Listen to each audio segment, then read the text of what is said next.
ça c'est le résultat. Ah, oui, c'est ça. Donc, vous mettez seulement les rejets et voilà ce que ça vous donne. C'est extraordinaire. Je ne sais pas vivre sans l'agriculture, sans l'élevage. C'est une question de vocation, une question de passion. C'est pour toute la vie. Et puis, au-delà des passions et des vocations, il y a aussi le souci de contribuer au développement du pays. Vous savez, le développement, c'est l'affaire de l'élite du pays. Et si nous pensons que l'élite doit se recruter ailleurs, donc nous devenons tous des missionnaires. C'est nous qui devons, par des actions que nous faisons, encadrer la population et puis indiquer la voie à suivre. Et moi, je crois que la voie à suivre, c'est celle de l'agriculture, celle de l'élevage, de la pêche. C'est la voie de développement intégré. Parce que la population congolaise, à plus de 80%, elle est rurale, avec comme activité principale l'agriculture. Donc, quand vous touchez à l'agriculture, vous touchez à l'élevage, vous touchez à la pêche, vous pouvez être sûr d'avoir touché à plus de 80% de la population. Vous pouvez être sûr d'avoir résolu les problèmes d'emploi, les problèmes de santé, les problèmes de scolarisation, les problèmes de logement, les problèmes de vécu quotidien de plus de 80% de notre population.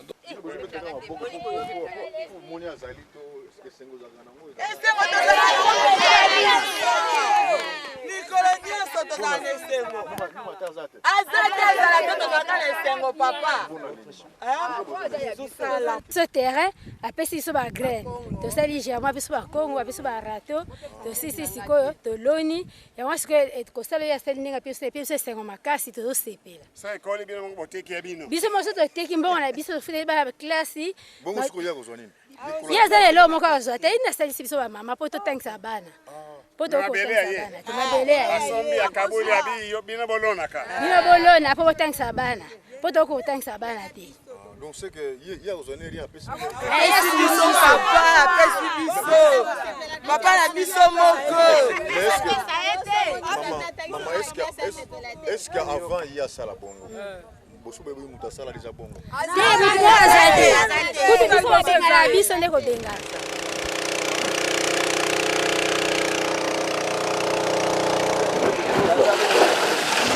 J'ai fait l'économie rurale à l'université. C'est l'économie agricole, l'économie de développement. Donc je dois pouvoir appliquer ce que j'ai appris aussi. Donc c'est là aussi la formation. Et je n'avais pas choisi au hasard. J'ai choisi l'économie rurale alors que tous mes amis, les Samputu, les Boussa, tous ces amis de la promotion, ils voulaient faire l'économie monétaire internationale. Et je dois vous dire que nous avions la promesse de l'ancien gouverneur de la Banque centrale qui donnait cours à l'université, Sambou Apida Bangui. Il nous disait, pour ceux d'entre vous qui vont faire de bons points, ils sont automatiquement engagés à la Banque centrale. C'est comme ça que nos aînés, les Longo, les Bondombe, tous ceux qui avaient bien travaillé à l'époque de Samboa, ils étaient engagés à la Banque centrale. Je pouvais aussi être tenté par ça, puisque la Banque centrale à l'époque c'était le top, c'était le rêve de tout économiste. Mais je ne me suis pas, je n'ai pas succombé, je ne suis pas laissé sous le coup de la facilité qu'offrait la Banque centrale, mais je me disais, moi je vais faire l'économie réelle. C'est comme ça avec les amis comme Mouinduka, les amis comme les Honoré Kenabantu et les autres, les Tchabachinzela, nous avons choisi notre option. Et on était à 4 en économie réelle, pendant qu'ailleurs ils étaient à plus d'une vingtaine, d'une trentaine. C'est ma passion, c'est ma vocation, et je suis convaincu que le Congo sera sauvé à partir du sol. Je l'ai fait chez moi au village à Walungu. J'ai 3 fermes là-bas. Je l'ai fait ici à Kinshasa où j'ai non seulement la ferme d'Inselé, je viens de commencer notre ferme à Mongata, à 160 km d'ici, sur la route de Bandundu. Et là, ça sera alors l'agriculture intensive et puis l'élevage. J'ai ma ferme de Kassangoulou où j'ai commencé le maïs, j'ai commencé avec 100 hectares. Quand on dit 100 hectares, vous pouvez croire que c'est peu de choses, mais regardez ce que ça donne 10 hectares. Vous multipliez par 10, alors vous voyez, le champ de maïs, ça sera une forêt de maïs. Mais j'irai jusqu'à 500 dans 2 ans. Donc j'y vais par étapes, puisqu'il faut des moyens. Mais je ne suis pas le seul à être dans la politique. Mais si tout le monde qui est dans la politique peut faire comme je fais là, 500 hectares, mais c'est très bien, le Congo est sauvé. Ça va résoudre les problèmes de tous les Congolais. Mais je dois vous dire qu'il y a beaucoup de gens qui ont des fermes ici depuis des décennies, qui n'ont jamais mis en valeur. Il y a des gens, donc tout ce que vous avez vu là depuis la route jusqu'ici, ce sont des espaces occupés. Si vous posez la question, vous direz ça appartient à tel, ça appartient à tel. Mais ça n'a jamais été mis en valeur. Donc peut-être le tort que nous avons en suivant votre question, c'est d'avoir commencé la mise en valeur. Et là, nous disons, nous sommes en train de participer non seulement à la lutte contre la pauvreté, mais aussi à créer l'emploi. L'emploi, et nous savons que nos jeunes, nous devons les utiliser pour qu'ils se prennent eux-mêmes en charge. Et quand on les dit, nous pensons que la meilleure façon, la meilleure prise en charge, c'est de valoriser les richesses qui sont à la portée de la main, les sols. Oui, c'est embourbé. Ah oui, je vais envoyer des gens pour les secourir.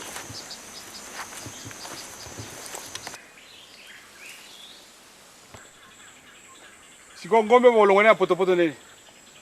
So ba longoli to kotia na mutu ka to memie. Ah, ya.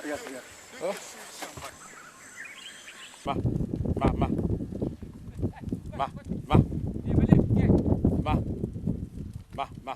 Katerina. Il y a Catherine ici. Et vous savez, pour nous les Chi, nous avons la vache, la terre, la bananerie et la femme. Voilà les grandes valeurs, les valeurs sacrées auxquelles il ne faut pas toucher. La vache, la terre, la bananerie et la femme. Et bien sûr, il y a le Mwami, puisque nous sommes organisés en royauté. Donc la vache, c'est le symbole de la richesse chez nous. La vache, c'est le symbole même de la masculinité, de la virilité. Un homme qui n'a pas de vache, ce n'est pas un homme. C'est pourquoi vous verrez même le plus pauvre des Chi, c'est-à-dire les gens de Batribi, ils s'arrangent pour avoir ne fût-ce qu'une petite vache. Et c'est pourquoi chez nous, vous verrez que la femme, pour l'épouser, on ne donne pas l'argent. On dote en termes de vaches. Quand elle est d'une famille noble, c'est-à-dire la famille royale, c'est au moins 15 vaches et au-delà. Je vais vous étonner, c'est depuis la première primaire que j'ai toujours à la maison soit une ou deux poules, mais qui donnent des œufs et puis des poussins. J'ai toujours élevé à la maison. Et je me souviens qu'en Ngandajika, j'ai eu jusqu'à plus de 250 lapins. Lapins que j'ai élevés à la maison, j'ai eu plus de 100 canards, plus de 100 poules. Donc à la maison, comme ça, sans effort, des poules de notre race, sans beaucoup de complications, qui ne demandent qu'à manger les restes ou des graines qui tombent quand on est en train de piler le maïs dans le mortier. Et je dois dire aussi que c'est depuis la première primaire que chaque fois j'achète un chiot, que mon père les jette par la fenêtre quand je suis distrait. Mais j'ai fini quand même quand, en 6e primaire, il a compris que je ne peux pas vivre sans chien. C'est comme ça que vous me verrez toujours, j'ai toujours des chiens. J'ai des chiens, j'ai des chèvres, j'ai des vaches, j'ai des poules, j'ai des canards. Saute ici. Saute ici.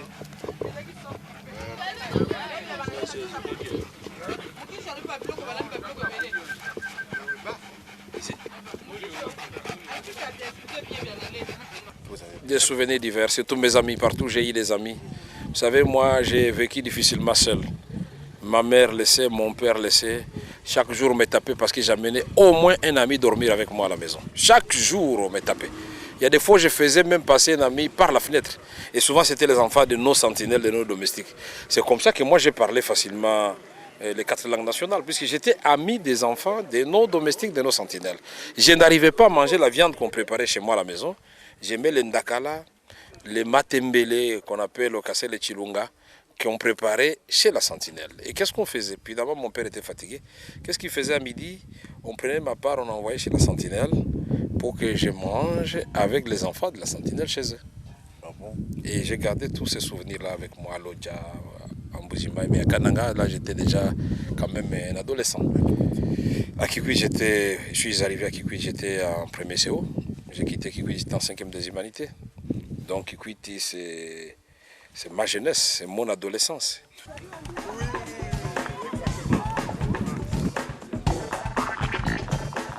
Je crois que j'ai commencé à faire la politique aussi à la maison sans le savoir.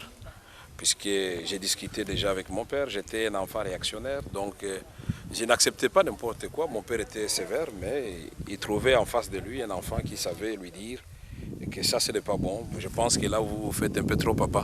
Bon, évidemment, ça ne l'empêchait pas d'être rigoureux avec moi. Mais je dois dire aussi, à l'école primaire comme à l'école secondaire, j'ai toujours été chef de la classe. Est-ce que c'est par hasard? Est-ce que c'est inné? Je ne sais pas. Mais à l'université, vous pouvez demander encore une fois à nos amis de promotion, les gens d'Issien Poussa, les Nsam Poutou, les Jean Pikabongo, donc qui sont nombreux de ma promotion. Ils vous diront que quand Mobutu, le président de l'époque, avait demandé au recteur Bingoto, avec le Conseil national de sécurité, d'organiser un colloque sur la crise de l'économie zaïroise, colloque qui devait être animé par les professeurs d'université de la faculté des sciences économiques, mais avec la participation des étudiants finalistes. C'était en 1996. Mais j'ai inventé et j'ai rendu public ma théorie de la locomotive, où j'avais démontré effectivement qu'à ce moment-là, le Congo était comme un train qui devait quitter Kananga pour aller à Lubumbashi, donc objectif 80. Mais quand le train a quitté la gare de Kananga, le train arrive à la gare de Chimbulu, mais tous les wagons où il y avait la population sont restés derrière. Mais le maréchal avançait avec les membres du comité central, les membres du bureau politique, les membres du conseil exécutif, les membres de la JMPR et Imper. Ils étaient dans la locomotive et dans les wagons qui venaient juste après. Mais ils n'ont pas pris le soin de dire au maréchal qui était en train, disons, de conduire la locomotive que la population est restée derrière. Quelque part, quand on condamne Mobutu, il faut relativiser. Mobutu lui-même l'avait dit que seul je ne peux rien, mais avec l'appui de tout le monde, je peux faire quelque chose. Donc l'appui de tout le monde, ça signifie que ceux qui étaient à côté de lui, en ce moment-là, devaient pouvoir lui dire, maréchal, là, tout le monde est resté, nous sommes en train d'amorcer un développement à des vitesses, dont nous le développons, mais le reste de la population est dans la misère la plus noire.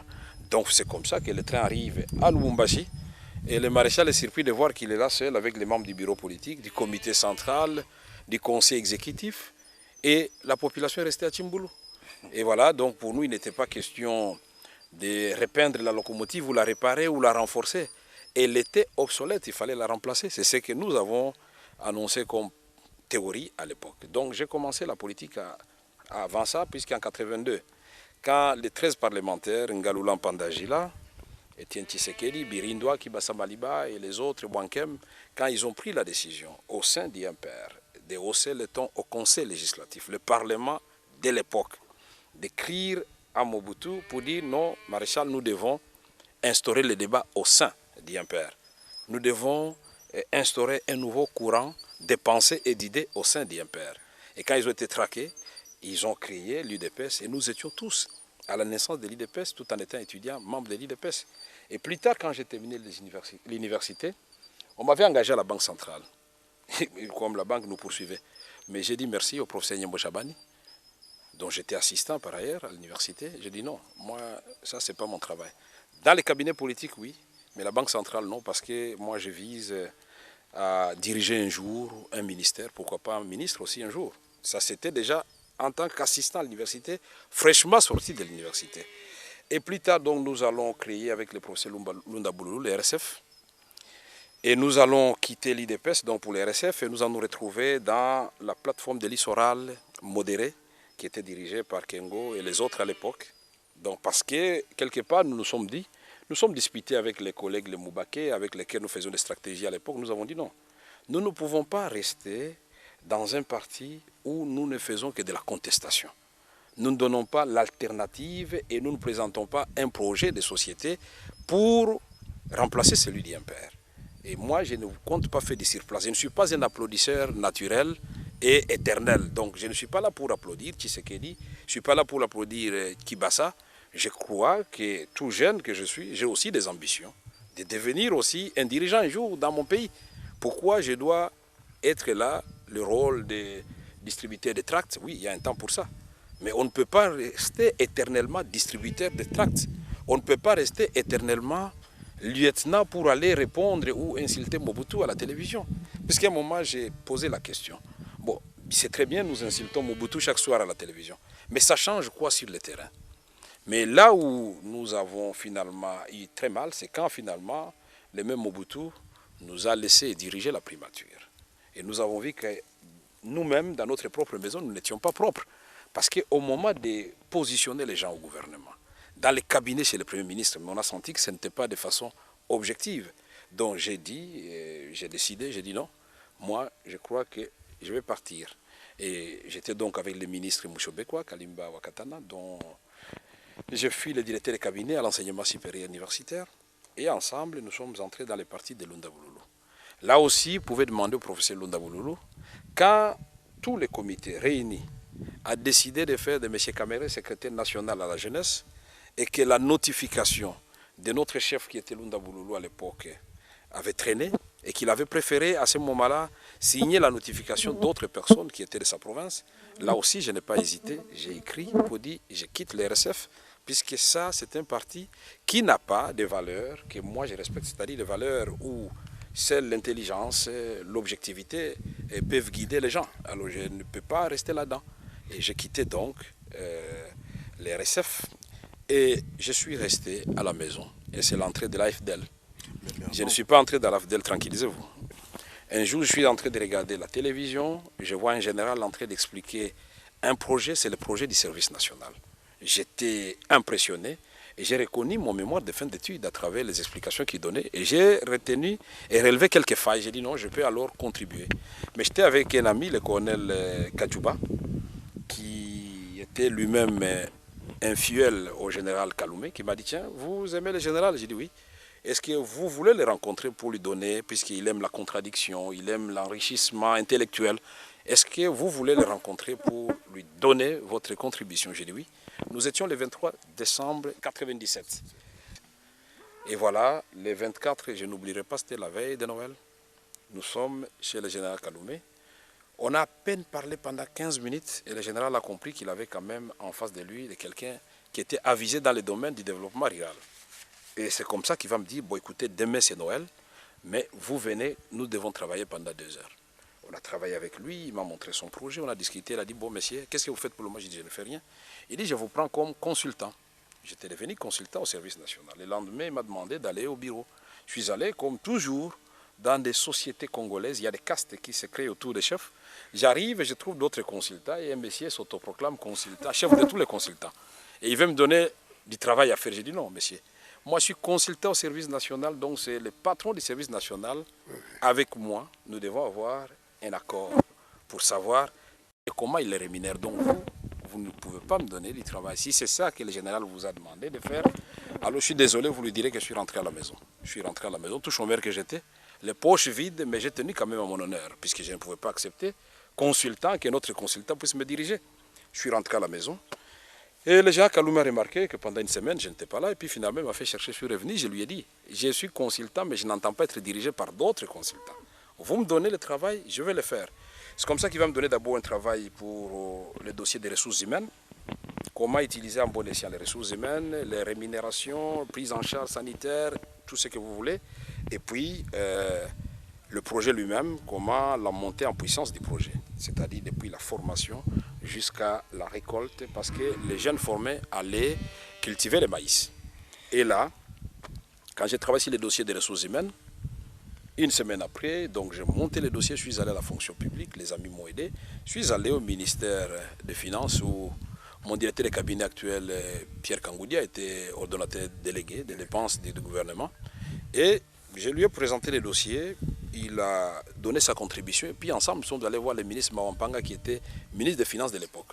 Et en moins de 2 semaines, les agents du service national, les cadres, étaient rémunérés, les travailleurs aussi, et les bâtisseurs qui étaient à 6 000, qui devaient partir à Kanyama-Kasese, avaient leur fonds de ménage pour vivre à Kanyama-Kasese sans problème. Le général était tellement content. Après 3 semaines, il m'a nommé directeur des ressources humaines. Et là aussi, j'ai apporté ce que je devais apporter. Et il a vu que j'étais à la fois fort du côté des ressources humaines, mais aussi du côté des finances, mais aussi du côté de l'encadrement des paysans. Alors il m'a dit, qu'est-ce qu'on fait? Alors vous devenez directeur administratif et financier. Et nous allons ensemble à Kanyama-Kasese. C'est comme ça que je suis allé faire ma formation paramilitaire à Kanyama-Kasese. Je suis resté à Kanyama-Kasese pendant 6 mois. 6 mois, et le général nous a amenés là-bas. J'étais en costume demi-Dakar. Moi, je croyais qu'on allait dans une promenade où on devait manger avec des investisseurs. Mais c'était pour aller commencer le projet de service national. Le général nous a abandonnés comme ça dans la nature avec le général Lukama et avec les bâtisseurs. On ne pouvait pas passer la nuit dehors. Mais on devait maintenant imaginer sur base de ce que nous voyons devant nous. Les matériaux que nous avons tirés de la nature. Et puis finalement, on a commencé la formation des bâtisseurs, on a commencé la production. Le 2 août 1998, la guerre va commencer. Le général Kaloumé est sollicité par Mouzé pour être commandant des opérations pour défendre la ville de Kinshasa. Et Joseph Kabila est nommé chef d'état-major général de notre armée en remplacement de James Kabarebe, avec comme mission de défendre la capitale. Donc je me retrouve chez le général Kaloumé. avec le général Kitenge, qui était colonel à l'époque, directeur de cabinet, avec d'autres cadres militaires qui étaient autour du général. Alors le général décide et nous informe de ce qui nous venait de décider. Et notez bien, à ce moment-là, le barrage d'Inga venait déjà de sauter. Hein. Nous étions dans le noir, en train de discuter dans le noir. Alors le général Kalou me dit non, je dois instaurer maintenant mon QG à l'aéroport d'Indjili. Alors le général Kitenge, qui était son directeur de cabinet, il était souffrant, il était sous cure, il ne pouvait pas partir. Il y avait un autre officier qui était là, qui avait une sorte d'hernie discale, qui ne pouvait pas non plus partir. Et puis finalement, c'est le lieutenant à l'époque Apollinaire, Numbi, qui accepte d'accompagner le général. Et puis moi, je vais dire au général, bah, écoutez, je suis civil, mais je peux vous accompagner puisque je peux toujours vous donner ma contribution morale. Et puis finalement, de temps en temps, vous parler, vous donner mon point de vue, ne fût-ce que sur le plan politique et diplomatique. Il dit ok. J'ai donc demandé une jeep de militaires, on m'a escorté jusqu'à chez moi à la maison. On a pris ma femme et mes enfants. J'ai demandé qu'ils aillent rester momentanément dans ma belle famille à Bandal. Et voilà, nous avons fait donc la bataille de l'aéroport d'Indjili. Je suis resté là-bas pendant une semaine. Vous, en tenue militaire? J'étais en tenue militaire et c'est là que je vais découvrir pour la première fois Joseph Kabila. Et voilà comment nous nous retrouvons à Victoria Falls, au Zimbabwe, pour aller demander les forces de la SADC pour la première fois. Et voilà, nous allons continuer le processus de Lusaka comme expert derrière le général Kalou. Mais un jour, je me retrouve à la télévision en train d'expliquer la problématique de la guerre dans la région des Grands Lacs. C'était l'émission Droit à la parole, première édition de Willy Kalengai. Et Mouzé, qui s'est promené dans la cour du palais de Marbre, il va découvrir quelqu'un en train de parler avec d'arguments d'autorité de la question des Grands Lacs. Il va demander qu'on me cherche, et voilà. On me cherche, je me retrouve devant Mouzé, il me dit, je te nomme commissaire général adjoint du gouvernement chargé des relations avec la MONUC, donc vice-ministre. Et comme ça, vous ne l'avez jamais rencontré? Jamais. Au contraire, quand on m'a dit qu'il me cherchait, j'avais peur. Je croyais qu'on va m'arrêter. Parce que je ne savais pas pourquoi il me cherchait. Et voilà, donc c'est fini, la carrière politique, si le plan professionnel est lancé. Mais avant de continuer ce que vous avez dit, vous avez sauté l'étape de Frogemo, parce que vous avez aussi passé quelques temps dans les fronts de jeunesse moboutiste. Vous pouvez en parler? Oui, ça c'est ce que les gens qui veulent me provoquer, qui croient que le Frogemo, c'est la peste. Ce n'est pas la peste. Mais je n'ai jamais été membre de Frogemo. Moi, je suis quelqu'un, je m'assume. Quand je vous ai dit que nous étions dans l'URD, dirigé par Kengo Adondo, je n'ai pas caché cela.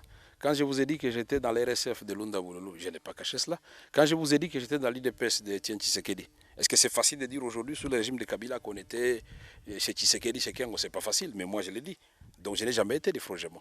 Et ils n'ont qu'à bien consulter les annales de Frogemo. Je n'ai jamais été de Frogemo. Je sais qu'à un moment, quand Moubaké, à l'époque où nous avons eu, d'ailleurs c'était avec vous, à la télévision Tangomalam, notre émission qui est restée monumentale, historique.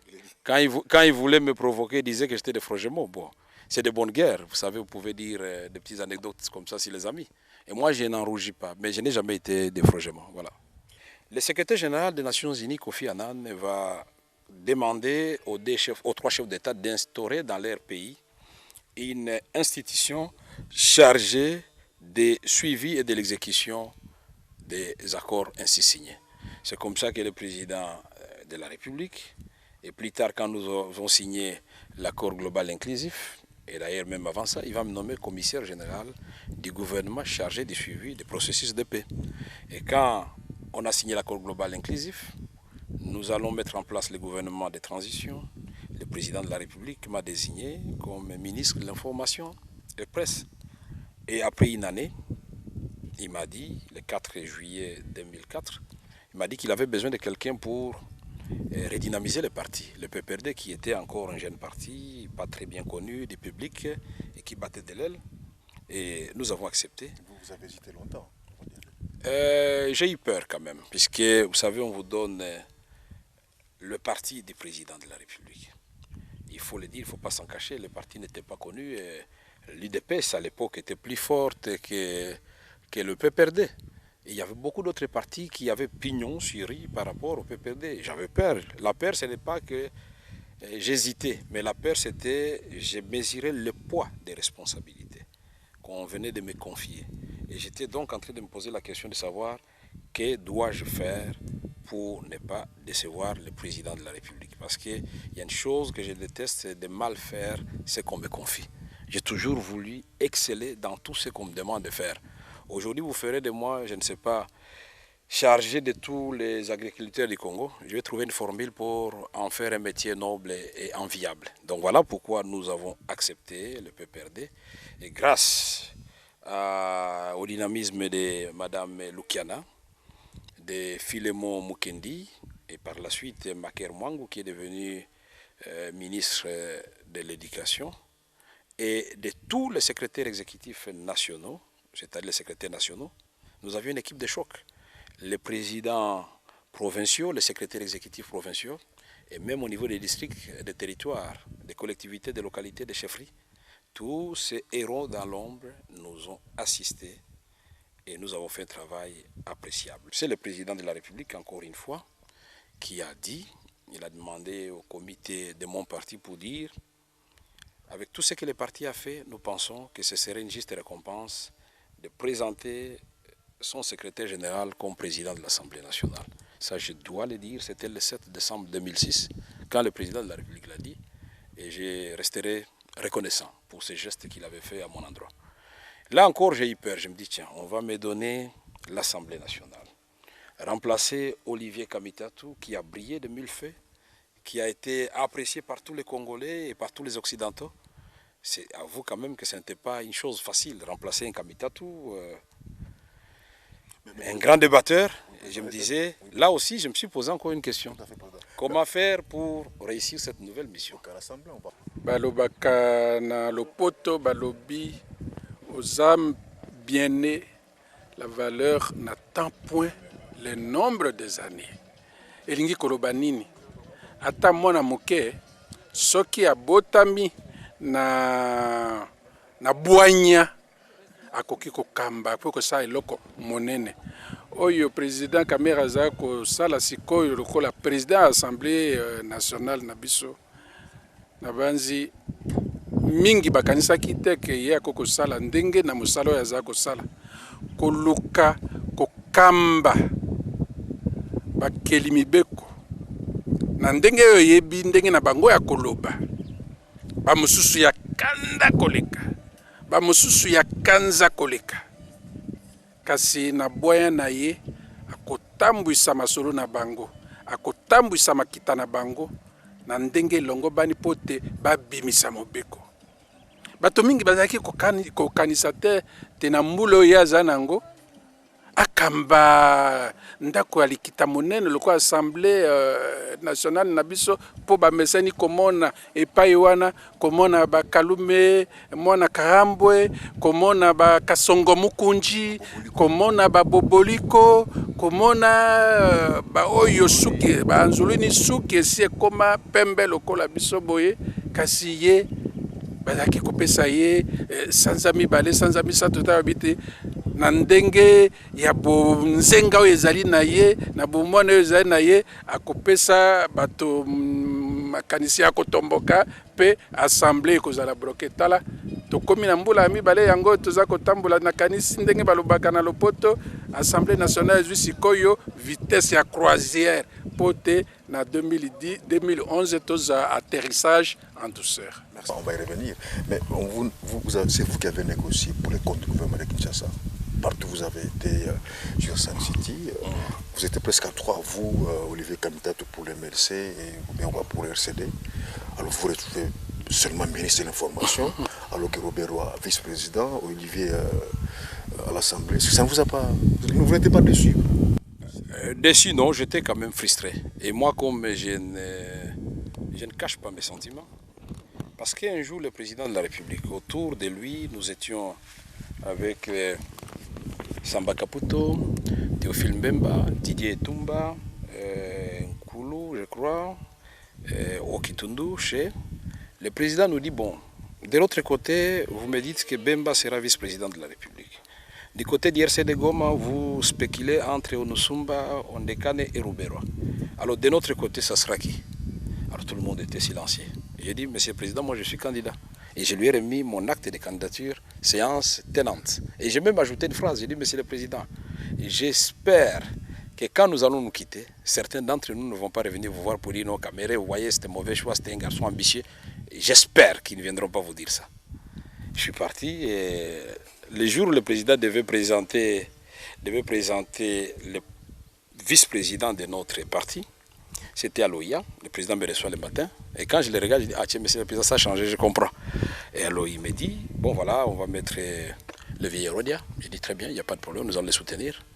Mais nous devons savoir que le combat que le musée Hérodia va mener là-bas, c'est un combat où il doit ramener Jean-Pierre Bemba et Rouberois à son niveau, pour que ces deux messieurs ne passent pas leur temps à déranger le président de la République. Sinon, ils vont devenir vos collègues de fait. C'est tout ce que j'avais dit. Alors, le président, je lui ai dit, bon, écoutez, moi je deviens quoi? Il me dit, bon, ok, comme vous avez voulu aussi être ministre de l'Intérieur, c'est bon. Et le jour où on doit former le gouvernement, il m'appelle encore. Et puis, je dis, bon, ça a changé encore. Et là, on va me dire, quelqu'un a été dire au président, bon, Kamere parle les 4 langues nationales, ça peut être un bon ministre de l'Information. Vous savez, moi, ce ne sont pas des grands titres qui importent. Mais j'ai dit, ok, j'accepte, mais je vais faire de ce ministère un grand ministère. Et j'ai inventé un concept, c'était la réunification communicationnelle. J'ai fait le tour du Congo. Premier objectif, que la RTNC soit captée encore de nouveau sur l'ensemble du territoire congolais, radio comme télévision. J'ai fouillé, je vis que Didier Moumengi et Kikaya, qui m'ont précédé au ministère, avaient déjà commandé des équipements que Téléconsult n'avait pas livrés, c'est-à-dire des émetteurs. J'ai appelé le monsieur de Téléconsult, je lui ai demandé combien on lui devait, il nous a donné les chiffres. Je suis allé voir le vice-président Jean-Pierre Bemba qui avait en charge l'économie et les finances, et j'ai vu le président de la République, tous ils ont marqué l'accord, on a payé et les émetteurs sont arrivés. J'ai fait un document pour me permettre de louer des Antonov. Un Antonov où je devais être avec mon équipe, mes collaborateurs et les journalistes. Et on a fait le tour du Congo pour déposer ces équipements partout. Et je me souviens encore, c'est comme on m'avait dit au niveau de Kisangani et de Bukavu. Il dit, vous nous amenez ces histoires. Vous nous amenez ces histoires, ça ne parle pas, ça ne montre rien, ça c'est de la poudre aux yeux. J'ai dit non, prenez d'abord et le reste va suivre. L'étape suivante, ça sera justement, on va vous brancher. Évidemment, mes adversaires politiques qui se recrutaient à ce moment-là au sein du RCD en ont profité pour me ramasser sérieusement. Comme il s'est passé un temps, 6 mois je crois à peu près, entre le moment où j'ai déposé le matériel et le moment où le matériel est devenu opérationnel, et ils ont commencé à dire à la pauvre, vous voyez le monsieur est venu vous présenter des histoires ici, mais c'était du mensonge. Mais quand ils ont eu le premier signal télé, le premier signal radio, mais c'était la fête. Aujourd'hui, ça marche. Beaucoup de gens ont oublié qui avaient fait le tour dans les entonnoirs pour déposer toutes ces histoires. Ça marche. Dieu merci. Donc, nous avons terminé cette étape du ministère de l'Information. C'était devenu aussi très attrayant, hein, ne vous en faites pas. Puisque je savais ce qui devait faire mal à ceux qui ne voulaient pas de moi. Quelques images à la télévision, 2-3 fois par semaine, et commencent à se plaindre. Ah, ces messieurs-là, on les voit un peu trop, c'est quoi cette affaire? Être fidèle, mais jusqu'où on doit être fidèle? Non, ça, ce sont des mauvais vocabulaires en politique. Donc, en politique, nous ne sommes pas dans un couple où il y a le mari d'un côté et puis l'épouse de l'autre côté pour parler de fidélité. Non. En politique, il y a ce qu'on appelle la loyauté. Et la loyauté se mérite réciproquement. Je vous dois la loyauté. Et moi, de mon côté, je dois sentir que vous me devez ne fût-ce qu'un minimum de considération et de reconnaissance, ne fût-ce qu'un minimum de communion dans ce que nous faisons ensemble. Et c'est ça la politique. Donc, quand il n'y a pas d'intérêt, la loyauté disparaît, et ce que vous appelez fidélité disparaît. Moi, je ne suis pas d'accord avec ceux qui disent « moi, je suis fidèle jusqu'à mourir pour tel ». Non, ça, c'est du mensonge. Nous avons vécu ça à l'époque du maréchal Mobutu. Ceux qui disaient que maréchal Ngana Kukufa Nayo était le premier à trahir le maréchal quand il était en difficulté. Donc nous devons nous servir de l'histoire pour voir maintenant, pour comprendre. Tous ceux qui viennent nous flatter à longueur de la journée, ils ne viennent pas pour nos beaux yeux. Ils viennent d'abord pour eux-mêmes et pour nous enfoncer nous. Puisque quand on dit tout flatteur vit aux dépens de celui qui l'écoute, aux dépens, peut-être c'est un français trop compliqué, ça veut dire c'est moi qui vais perdre, le flatteur lui va gagner. C'est ce que ça veut dire. Aujourd'hui, nous sommes dans la majorité. Mais qui vous dit que demain nous ne serons pas dans l'opposition? Je ne le souhaite pas. Mais qui vous dit que demain, nous ne serons pas dans l'opposition? Les exemples abondent à travers le monde. Mais si nous faisons des lois aujourd'hui pour mettre à l'aise le Premier ministre et le Président de la République, mais si demain, c'est quelqu'un de l'opposition qui est aux commandes de la République, ou alors qui est chef du gouvernement, nous faisons quoi? On revoit les lois rapidement? Ça sera trop tard puisque nous n'aurons pas cette même majorité à ce moment-là. Donc ces mêmes lois-là vont nous jouer de mauvais tours. Voilà pourquoi, par moments, je suis incompris.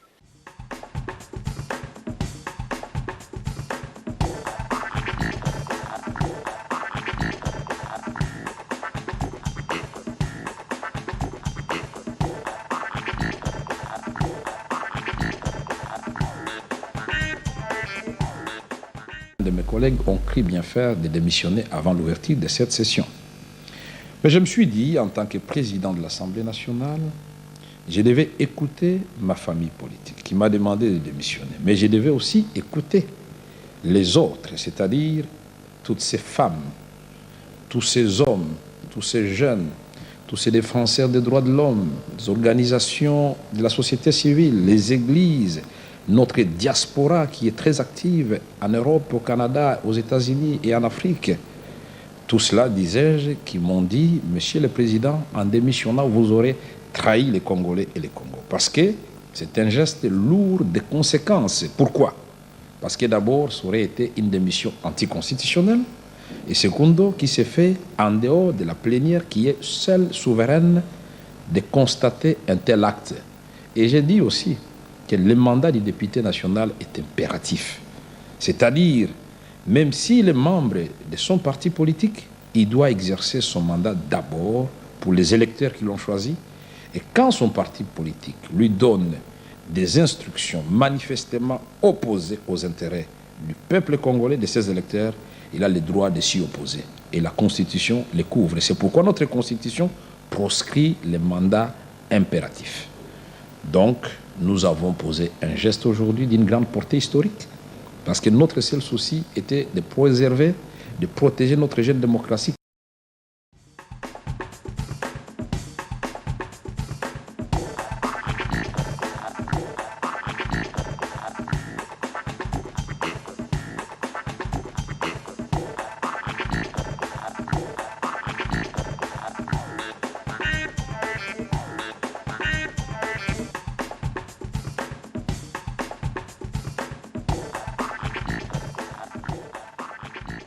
Nous disons tous les coups ne sont pas permis. Ça, c'est une façon archaïque de faire la politique.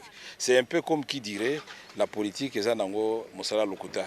Et quand on veut dire à un enfant de mentir, yo moi nos politique mingi donc ça signifie menteur. Nous devons changer cette image négative des politiciens. Les politiciens, ça doit être un homme attaché à des valeurs chrétiennes, à des valeurs républicaines et à des valeurs de la vérité tout simplement. Nous ne pouvons pas commencer à faire la politique sans amour minimum entre nous. Les coups qui sont permis en politique, c'est la critique, c'est-à-dire profiter de l'erreur de l'adversaire politique pour l'abattre politiquement. Et ça, c'est de bonnes guerres, c'est ça la démocratie. Je vous surveille, vous me surveillez. Quand vous commettez une faute, je vous expose. Quand vous ne remplissez pas, ou bien vous n'accomplissez pas les programmes pour lesquels vous avez été élu, je le dis, je le dénonce, et la fois suivante, vous perdez votre mandat, je vous remplace. Mais je ne vous remplace pas pour que je vienne faire exactement ce que vous avez fait, ça sera de l'éternel recommencement. Je vous remplace parce que je vais faire mieux que vous. Mais si vous êtes bon, et si tout le monde vous accepte, nous avons vu Barack Obama, il n'a pas chassé tous les démocrates, mais prenons le ministère stratégique de la Défense.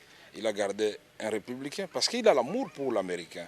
Il dit non, c'est un monsieur qui travaille bien, qui est compétent, il peut être républicain, mais puisque les Américains ont besoin de voir le problème de l'Irak avec l'implication des troupes américaines, le problème d'Afghanistan, le problème du terrorisme, ce monsieur, je pense que moi, Barack Obama, je pense que ce monsieur peut m'aider dans ces domaines-là. Je les garde, indépendamment de nos divergences idéologiques.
pole.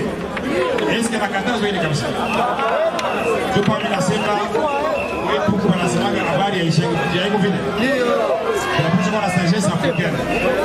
Kisha tuko na mtu mmoja pale kuhudumia. Haiko vile. Ndio. Niko na nyie hapa. Asante sana. Penye walifungia tukafungulisha. Ndio. Usikie na ugopo vya vile.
Chauffeur a démarré, attendez.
Il y avait un boulevard ouvert devant pour gagner les élections de 2011 sans problème. Et quand le président Etienne Tshisekedi de l'IDPS a organisé son retour en République démocratique du Congo, à Kinshasa, sous l'accueil délirant de la population congolaise, le pouvoir a commencé à hésiter. Et il a compris tout de suite que le boulevard n'était pas aussi ouvert qu'il le croyait. Ça, c'était le premier élément qui a réveillé le pouvoir en place. Le deuxième événement, c'est quand nous avons annoncé notre démission du PPRD, nous avons créé l'Union pour la nation congolaise et nous avons annoncé notre intention de nous présenter à la magistrature suprême. Et notre descente à Goma et à Bukavu, avec laquelle que la population nous a réservé, a fini par convaincre le pouvoir que les chemins n'étaient pas aussi faciles qu'il le pensait. Donc il fallait trouver les moyens de gagner déjà sur papier. Donc il fallait réviser la Constitution et sans surprise on a visé d'abord l'article sur le mode de scrutin. Il faut un seul tour parce qu'on est convaincu que du côté de l'opposition, il y aura beaucoup de candidats qui vont s'éliminer entre eux et d'autres seront suscités par le pouvoir en place et on va donc gagner sans problème. Quand l'opposition a compris cette stratégie, nous avons décidé de nous unir. Nous avons fait un communiqué conjoint. Nous avons fait une délégation commune. Et au moment où nous vous parlons, nous sommes en train de discuter pour voir comment affronter un adversaire commun.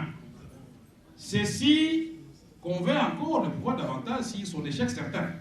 Et voilà pourquoi maintenant, l'objectif du pouvoir en place est de modifier la loi électorale un candidat. Et nous disons, nous allons nous battre jusqu'au bout. Et nous disons que tout cela, sous le regard de la communauté internationale. Pourquoi nous interpellons la communauté internationale? Parce que la communauté internationale avait garanti la signature de l'accord global inclusif, qui est le socle de la constitution actuelle. Et donc, au moment où on cherche à renouveler le mandat de la MONUSCO, au niveau de l'opposition, nous allons demander une seule chose, qu'on puisse prendre des aspects qui vont garantir la transparence des élections. Dans ce mandat, nous voulons que la MONUSCO soit chargée de la sécurisation de tous les candidats et des sites électoraux. Qu'elle soit chargée de la sécurisation des résultats, les transports des urnes et des procès-verbaux. C'est à ce moment-là que les choses terribles se passent.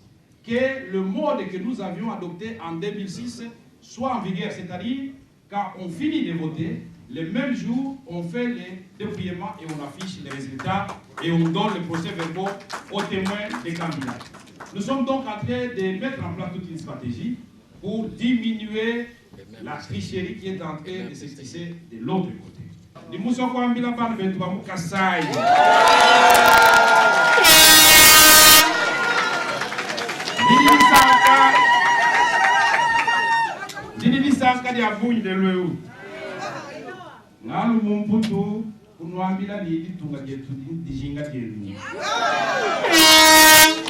Loi muchi sasa bantu ni UNC tuyakumpala. Bala na betu ya Bakongo na Bandundu okela kiese mingi. Tumekwisha na hawa samna kutuba na benu Kongo na betu ke sosa benu vutuka na bwala. Bande kwa lisha Kinshasa na Equateur. Tolobi tebike obosa lingala te. Kolobaka lingala ti leloyo. Ata français komi ya mbambo belingala zalikaka. Tolobi to ala posta la bino. Makambo ba discussion zanga tina biso tokota ngote. Biso tokosala nde e bino komona. O to sala ya muke to rappeler yango. O pe to lingi to sala to lobi yango. To senga na bana mboka nyoso. O ya zana imakanisi na ye. Ye pe apesa yango. Les chocs des idées va jaillir la lumière.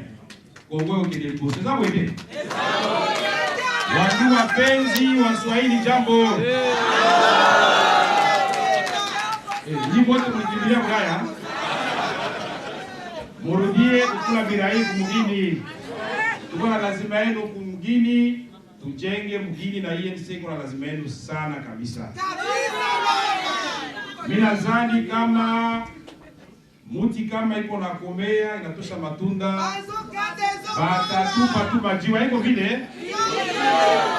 Mimi ndugu yenu wengine watu wanza kunitafutia nchi nyingine. Sasa ile nchi ingekuwa ni nchi yangu ningeandika wanaleta wajeshi. Tunasema mwenye anatafuta atafutie fasi nyingine. Nous voulons les gens qui veulent effectivement se battre pour notre pays. Et chacun de nous doit donner le peu qu'il a parce que le combat ne fait que commencer. Je vous dis encore une fois, merci beaucoup et je déclare donc installer tous les comités dont la décision avait été prise par le secrétaire général. Vous savez que quand quelqu'un cherche à vous humilier, il y a certains actes qui sont posés pour vous faire du tort. Mais c'est souvent des actes qui vous relèvent Et on dit très bien dans la Bible, humiliez-vous, laissez-vous humilier, mais Dieu va vous relever. C'est tout. Merci.